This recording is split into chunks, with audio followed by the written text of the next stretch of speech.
Why, good afternoon, everyone. Hopefully everything is well. Bisi here, and welcome to my 103rd, wow, 103rd episode of the Bisimoto Tech Tuesday, and I'm here in at EP West in San Marcos, which is pretty cool. Very far away from Ontario, but running around picking up pots like crazy. So it's pretty interesting, and I may look vibrant, but I'm very tired. Hello, David. Good afternoon. Zol FG2. Hello. Blastino Foods. Good seeing you. Hello, R35R13. Good seeing you. M40th. Thumb up to you as well, and good afternoon. And for those of you on YouTube, thank you so much for joining as well. Really appreciate all the support as I archive our interaction. Jimmy, head trips. I know, it's pretty crazy, right? I've already started. It's okay. I'll make this work. Appreciate that. Thank you.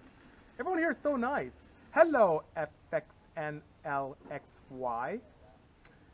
Yeah, those are EV batteries, not hybrid. Oh, thank you. Welcome back, David. We missed you indeed. South Africa's in the house. Leon, good seeing you. Jim Genghis Khan, hello. Hello, New York Paul. Greetings, Fox Design Paul. Good seeing you as well. Jen, builds are coming along very well. I have 5 builds so far. 3 are done. 2 left, which is crazy. Hello, Chubara. Hello, Jimmy Head Trips. Thank you so much, Dad Boy Penna. Thank you so much. And you know what? It's down to the wire. We're going to have quite a bit of sleepless nights. The guys here at EV West have been fantastic and great supporters of our cause. So I look forward to doing some really cool future stuff with them as well. Emil Lopez, good afternoon. Good seeing you. PCA, good seeing you. Yes, Waggle Van fan. I'm wearing a Waggle Van shirt today. All-wheel drive. Hello, Andy. Andy, without you, I'd be in trouble. I really appreciate you, Andy. Mali's in the house from West Africa, where I'm from. Thank you so much for joining. City, it's beautiful. I did some crazy stuff. It's the first time that I didn't go inside an engine. So it's very, very exciting to do things that are outside a power plant and still creating great opportunity. Thank you so much, Jimmy. I have it on the website. Kuwait's in the wow. All this international love. Mali, Kuwait, Germany, South Africa. I really love it. Brazil now. Thank you so much for joining. I appreciate that, guys. And next week, Berlin is in the house too. Thanks so much, Gorilla Photography. Good seeing you. Next week, I would do a special Tech Tuesday live from SEMA. And we'll walk around. We'll look at all the projects we have going on. We'll look at some of the projects for my partners here at EV West. We're going to do some really crazy stuff and all the booths. So make sure you go to Toyota Tread Pass. Make sure you go to Hyundai's booth. Dynapack, very, very big one at Dynapack. And last but not least, you won't believe this, absolutely amazing. We'll have an opportunity to visit the AM filtration booth for a 6.6 vehicle. Hello, Turbo Smart. It's going crazy, and thanks for your support this year. Christopher Spicer in San Diego. I'm not too far away from you. Bronx, New York's in the house. Thank you so much to Jay-Z for doing that. Mark 5 Andrews asking, hey, BC, when you turbo an engine with an intake manifold, with vacuum-activated butterfly valves, do the butterflies open right away instead of a factory 4,000 RPM? So I do tend to play with that because plenum volume does significant impact on breathability and also horsepower. So depending on the manifold design, I can play around with that. I've done cars as low as 1,800. I've opened cars up, especially Porsches, as high as 6,800. So it depends on that crossover. The key thing is to be able to allow improved breathability for much wider torque opportunities. And if those butterflies affect the length of the runner, we're always trying to capture the second harmonic, right? Second wave harmonic in terms of intake pulsing. So you know that longer runners tend to, for that second harmonic wave we try and capture, tend to give much more appeal for low RPMs, to say. And the shorter runners, the more higher RPM breathability. So you have to find that sweet crossover spot to be able to have a torque curve that can benefit you on low and high RPMs, you know? Silly O Willie has his Bisimoto shirt on. Thank you so much, David. Yes, SEMA is bananas. It's going to be a crazy SEMA, the best ever. I have projects that are very different where I didn't touch the engine. So that stretched me in terms of bolt-ons. I have a project that is focused on the future of mobility, which is crazy. I have another project that is the most advanced Porsche I've ever done from a petrol perspective. It's absolutely amazing. And I have another one that's more of a generational improvement on a concept that we have taken from Porsche and made even more better. Or more Porsche, I'd say. Tunisia. Oh my goodness. Thank you so much for joining Yasin. All this international love. I really appreciate that, guys. Oh, thank you so much. Greetings. Tell Scott I said hi as well. BC diecast by Room. Awesome. Wow, Turks and Caicos Island. Thank you so much. By all means, we have plenty. I know that tax season is great for you D-Series guys. We're going to have plenty for you. My pleasure indeed, Mark 5 Andrew. Leon is asking, how's the SEMA project going? What's the latest? 3 are done. So I have a couple Hyundais and a Porsche done. And I have 2 more to be done. So I'm hoping that one will be done on Friday, another one on Sunday, right in time. You know? Are any of the builds in Bisimoto blue? This year, no. Some hints, but nothing of proper blue color. Welcome, Mike. Good seeing you indeed. Brazil's in the house. Tito, the blue bully. Will I have a booth at SEMA? No, I won't physically have a Bisimoto booth. I will have vehicles in the Toyota Trepass, at Hyundai's booth, a couple there. I'll have one at AEM K&N Induction, and Dynapack Dynamo Meters. What's new on the Porsche project for Rod? Leon, some sick stuff. Some new technology, some new fabrication, and the front end is bananas. So, by all means, when you're at SEMA next week, go take a look at the AEM induction booth right next to K&N. They share the same space, same company entity. You will love what Rod and I have done. And the guys from Race Service and Conifer and all the good guys, you know? Do you have any info advice for CRZ models? Plenty. That engine has tons of potential. Do not swap it to a K. The L15, that engine has a ton of potential. We made 533 on ours. The gearbox doesn't get happy north of 350, but there are many supercharger turbo kits you can get out there. And by all means, keep the hybrid setup. The integrated motor assist lends very well to power, and also it's your starter. In addition to that, an absorption unit to allow it to recharge the batteries. And believe it or not, I find it's a wonderful power adder and something I want to play with next year a lot more than we have in the past. Adam Bendop, good seeing you. Oh, don't cry, Paul. Please forgive me, you know. AJ Thompson from the UK, good seeing you. He's asking, hey, BC, what would be the specs for internal engine parts to achieve high torque with the highest torque to power ratio, cam, valve tank, returning assembly? So, to have a high torque to power ratio opportunity, turbocharging nowadays with modified aerodynamics lends a very, very huge opportunity. We played around with some turbocharging last week on something very experimental. So we can play around with that, but internal engine components, you want something that's very robust in terms of piston land design. So you want to bring that ring land a little bit down so you can have some very, very nice, I would say, stability and integrity on the piston dome. And above and beyond that, a long rod. What I've noticed is that even with engines that have relatively small cross-sectional area for ports, you can see significant advantages with having a long rod assembly. Meaning, the longest rod you can stuff in your engine. It doesn't. I don't care if you have to move the pin up far into your ringland and use either rails or buttons. It does wonders. So you must explore that. It's very, very important indeed to do that. Head port is very important as well. Camshafts are key. If you widen that lobe separation, you can get a lot of torque. In high RPMs, that tends to work against us. So you want to narrow that back to give it a flatter torque curve. So you have a cam control that helps significantly. So I hope I'm not losing a lot of people with that, but you know. Sugoi Media is asking, the white Porsche will look totally different in a week. Can't wait. It looks different. You won't believe. I'm going to post a before and after at SEMA so you guys can see the ridiculous transformation of that white Porsche. You would not believe it, you know. I promise you, Leon, I'll post mad pics indeed. Hello, Apuck. Good seeing you. Hello, James Africa. Good seeing you. Alfie, good afternoon. Panama's in the house. Good seeing you. Jael Johnson, I think it's Kyle Johnson, a little bit of play on words, that's asking, have you ever thought of doing a diesel build, not necessarily a truck? Love your work, genius stuff, thank you so much. Yes, I've been thinking about diesel builds because of the influence from you guys. So I'm getting a lot of requests for making that happen. But manufacturers that I partner with quite a bit are shying away from that. So what I'm noticing is that most manufacturers are seeing diesels as, dare I say, a dirty way of proportion. As I talk to my partners at Hyundai, at Toyota, at American Honda, with Porsche, as I talk to these people in engineering and executive positions, everyone's moving more towards what you see back here, EV technology. So as much as I would love to do some diesel stuff to appease many of you who have interest in seeing us do something crazy, I was even talking to Dan from Hoonigan about that a moment ago, a couple of days ago. because the OEMs are going towards this, it looks like something that I will have to pay more attention to as well. Yeah, please do agree, Scott, for me, indeed. Is there a way to gain horsepower on the 2012 Civic Si without a tuner? Yes, there is. So addressing some of those restrictions or bottlenecks, intake, exhaust manifold, and a proper exhaust high-flowing system, those are ways to do that, and using a proper oil. A lot of people don't think that oil is a performance part, but it can be.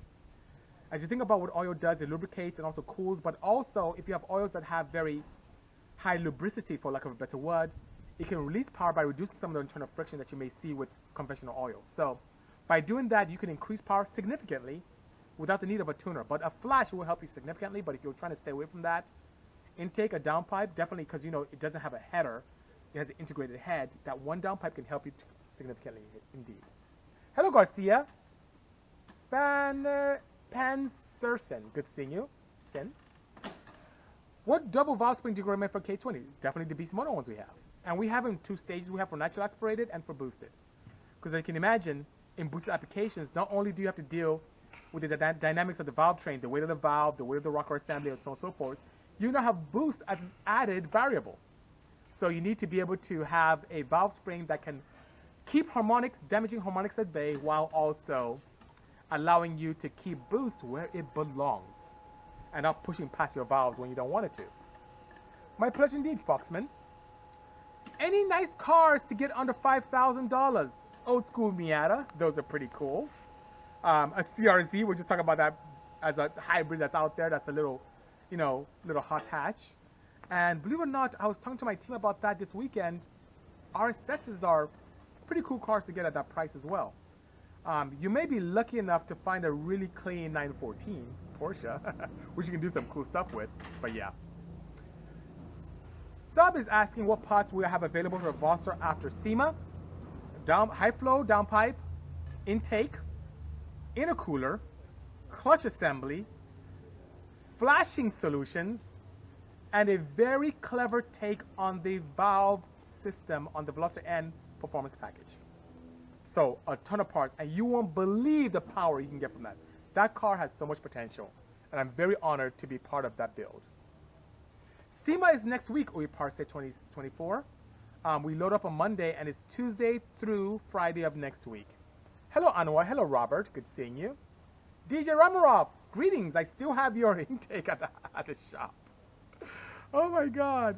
Would you build a pre-run trophy trucks SUV using a Kia Telluride? I would love to. As a matter of fact, I wouldn't mind using the Hyundai version of that, since Kia and Hyundai are sister companies, but they tend to operate in silos, so I deal mostly with the Hyundai side. So most likely it would be the Hyundai version of that large SUV. Stay tuned next year, you never know. Because I kind of want to do something on the SUV side. If I don't do a crazy Kona next year, maybe I'll build one of those large CUVs or SUVs for them. Artist asking what cars do I plan on bringing to SEMA without letting too much of the cat in the bag. There are 2 Hyundais and 3 Porsches. Garcia 53091 is asking, on my S2000 AP1 clutch flywheel setup, would you recommend? Look at ACT, OEM spoon. What are the cons and pros of lightweight flywheel? What do you think about XD stage 1 or 2? Great question, and I'll help you tremendously, Garcia. Go with Action. Give them a call. Action Clutch. That's what I use on everything from my Hondas to Hyundais to Porsches. Doesn't matter. Those guys are really good, and they can make custom things for you and match your clutch to what you need. Now, I talked about flywheels last week, but let's touch upon that again.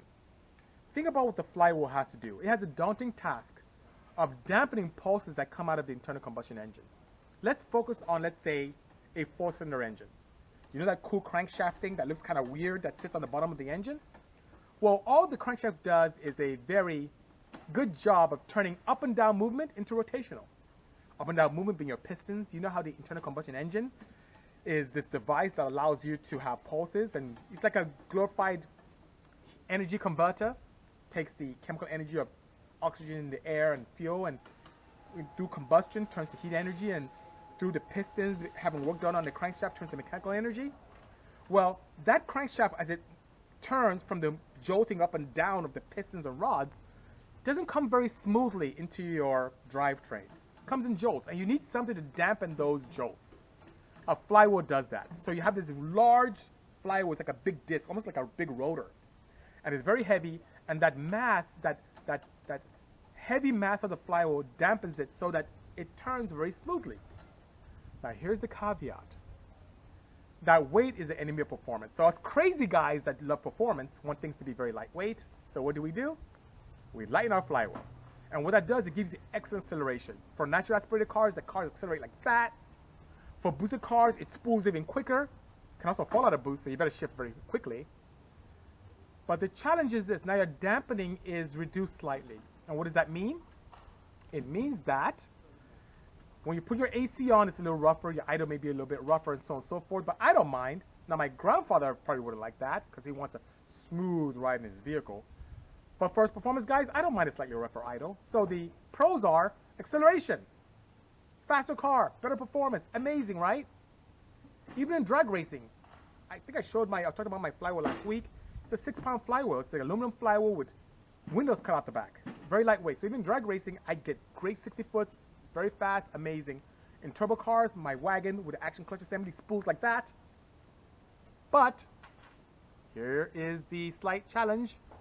You have a slightly rougher idle, which doesn't matter. And if you have a newer car, your S2000 won't do that. But if you have a newer SI or Type R, it may show up as a misfire code on the car, which you can eliminate. And the reason why, because how most cars are determined if misfire is happening is if the flywheel kind of jolts a little bit. So it picks up the 60-2 wheel pickup as a slight jolt, as a misfire. So you have to disable that through software, tuning software, and you're good. But I love it. All my cars have them. Do it. You will find it very appealing. What do you think about Wheel Labs? I'm not familiar with that company. Forgive me, Anwar. Alex is asking, can he work for us? Of course. We may be hiring first quarter of next year, so keep in touch. Let's make some things happen. I need great people on my team. On behalf of those who asked, says David, thanks for all the great responses and information on these questions. I appreciate that. I can't stay too long because I'm still running around. I have so much more to do. Picking up some pots here and some more pots to pick on the way back to Los Angeles, so it's going to be crazy. Miglia, lost my accent. Thank you so much. Appreciate that. Italy's in the house. Whoa, Chris, you're in Italy. So for those of you who don't know Chris, he's a great guy, great enthusiast. I've known him since he worked for Mercedes, and now he works for Ferrari. And he's in Italy. Travel safely, my friend. We see you when you come back. I don't know if you'll be back in time to come to SEMA to hang out with us. New York City's in the house, courtesy of Motorsports Detailing. Good seeing you. What happened to MR2? It's still in the office. My goal is to build it next year. I am one guy with a great team. Already 5 cars kicking my butt this year. I can't build everything at the same time, so forgive me. Motorsports Detailing, have patience, but the AW11 is going to come out, and I can't wait to put it out there. What comes into account when determining the length and plenum size for an intake manifold, as well as running length for a turbo manifold? Very simple. Believe it or not, turbochargers and natural aspiration respond the same way to intake runner lengths. As a matter of fact, as I sit here at with my friends at EV West, I am breathing air courtesy of 14.7 psi. So atmospheric pressure is a little bit over 14 psi. It's 1 bar, 1 atmosphere, whatever you want to call it. So we're breathing with atmospheric pressure. If I didn't have this pressure, my lungs will collapse, my skin won't feel as great, my eyes will hurt. So we're breathing. So when you're turbocharging, believe it or not, it's pretty much a natural aspirated setup, pressurized. Intake harmonics plays a role because when your intake valve closes, it sends a wave, call it damn near a pressure wave, down the tract. When it gets to the end of the tract, it reflects back towards the valve. Now here's the cool thing about intake length. If you have the proper intake length and it's timed properly, that reflection can come back and compound with a previous reflection and create an environment of inertia supercharging, allowing more air to come in, especially during overlap periods on your camshafts. So what does that mean? Certain intake lengths are very, very advantageous to horsepower and RPM because of inertia supercharging, or air getting into the engine more than what you're ingesting either turbocharged or atmospheric pressure. So what determines that? There are algorithms I've developed from years ago where I want to capture the second harmonic. There's second, third, fourth, fifth wave harmonics. The higher the number, the weaker. In theory, can you find a first wave? Maybe, but I can't figure it out. So second wave harmonic is the strongest pulse that gives you the strongest one. And I have an algorithm that allows me to determine, based upon RPM, what length I need to have my intake manifold. And if I have variable runners, even better. And I use it for ITBs, for turbocharging. The only caveat where I have to look at other pulsation or other harmonics or waves is if I have limitations with my engine bay. In that case, I cannot capture the second harmonic. I may have to look at the third or fourth. But there's some harmonic calculators online, which are kind of close to what I figured out years ago, but I use my own algorithms to do that. Cross-section area has a lot to do with the displacement of the engine. Hello, Porsche Mentality. Good seeing you. Things are going great. Canada's in the house. Derek, thank you so much for joining us. I want you to build my Veloster after I met you and ask how you like a car. Oh, I remember you, Sub. Sub, you're going to love me. We made so much power. I don't want to let the cat out of the bag, but my Veloster now is ridiculous. I will be more than happy to help you, you know? Why does manufacturer Porsche recommend to change your oil every 15,000 miles using Mobile One and PurOl recommends to change every 5,000 miles and it's a better oil? Well, here's the thing. Because Porsche wants to sell you engines. So, with the 15,000 mile change, with the 50,000 mile change, you know what happens? If you take apart your engine after a few miles, it doesn't look very good. And plus, most filters, here's where it gets crazy. After about 6,000 miles, most filters tend to deteriorate and bypass oil, so it doesn't clean very well. Porsche is in the business of creating cars that you can buy, use for X amount of miles, and trade and get another Porsche. That is not the best thing to do. Even on my cars, I changed my PurOl stuff at 6,000 miles. I've done a, don't recommend this unless you have the discipline, I've done a 17,000 mile test on PurOl, but I changed my filter every 67,000 miles. And the oil was awesome after analysis. So the reason why they recommend that is it's purely business, to get you to buy cars more. And that's it. If you have the discipline of change your oil filter, you can do the same thing. But you know what? I love my cars, and dirt is the enemy of performance. Let me move this around. There's a vehicle coming across here. Tow truck. Okay, maybe I'm okay. All right. I think I'm okay. All right. Why is it difficult to get Bisimoto parts for a Honda G16 Z6? It's not difficult. It's online. You can just order and they'll come through. Oh, thank you so much, David. Can you guys hear me? Let me know if you have a hard time hearing me because there's a truck right in front of me. Hello, all the way from the UK, Daryl. Good seeing you. Barney Bradford says, have I tested shavers versus PurOl? Yes, I have. PurOl have more power and better shear stability. Sal, thank you so much. I appreciate that. I appreciate you seeing me. Best ET in my CRX. I had an F22A. I got to 9.7 before I switched over to the inside. 9.7 was my best time. Hello, lag. Let me know if you guys can still hear me because there's a truck right here in front of me making noise. Hello, Tony. Tony, good seeing you. Hello, Fernando. Hello, Club. Good seeing you indeed. Great questions today. I appreciate that. Can you guys still hear me properly? Let me know.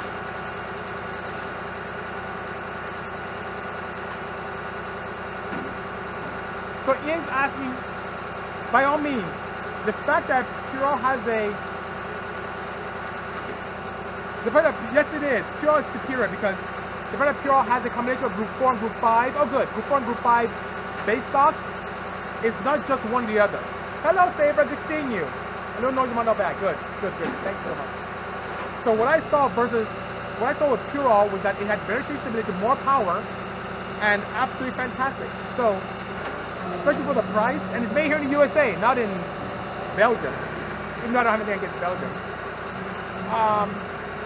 Take on Vibrant. I like Vibrant stuff. I use Vibrant on all my stuff. The HD clamps, their materials. I like that Vibrant stuff. I don't have any challenges whatsoever.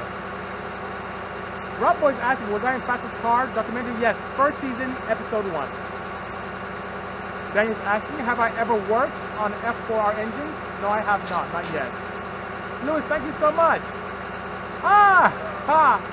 So, Nick Carras is asking, have I ever tuned A2000s? I do work with American Honda directly, and I've tuned hundreds of boosted A2000s. Not a few, but hundreds of them. What's better for day driving? K20, turbo, or supercharged? It depends. If you love the feel of a natural aspirated setup, C-wheel, go with turbo, supercharged. Because supercharged feels like a big NA setup. But if you love the capability of more modulation, We can control power based upon gears, and you want the ability for ease of expansion in the future, turbocharging is the way to go. I turbocharge almost every car I have, you know?